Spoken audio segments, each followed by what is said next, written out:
اچھا ہم سب خود عربی زبان میں قرآن مجید نازل ہوا، اب وہ زبان بھی ایک خاص عہد کی زبان تھی، اور عالم عرب کے اندر ان 14 سالوں میں خود لوگوں کی زبان کو سمجھنے میں بڑے تغیرات ہوئے،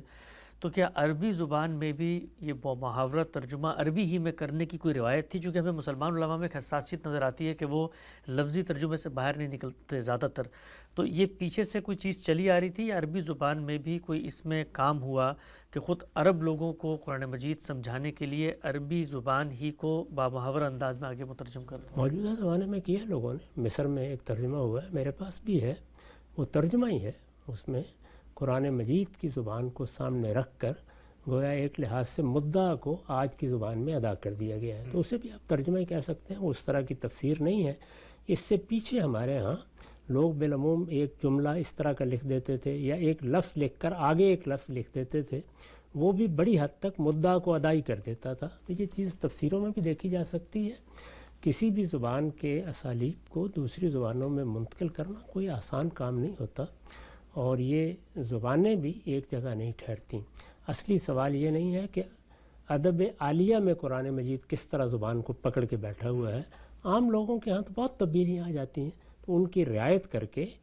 آج کی عربی زبان میں بھی اس کو منتقل کرنے کی ضرورت ہوتی ہے۔ ٹھیک ہے، اچھا ہم سب صغیر کے جو بڑے علماء تھے جیسے مولانا محمود الحسن صاحب ہیں، انہوں نے اپنے ترجمے میں بھی شاہ عبد القادری کے ترجمے کو بنیاد بنایا ہے، اس سے شاہ صاحب کے ترجمے کی جو قبولیت ہے اور ان کی جو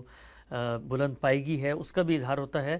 لیکن آگے جو علماء نے خود ہوئے ہوئے تراجم پر کام کیا، توضیح حواشی لکھے، وہ اس میں بنیاد انہوں نے شاہ صاحب کے ترجمے کو ہی بنایا ہے۔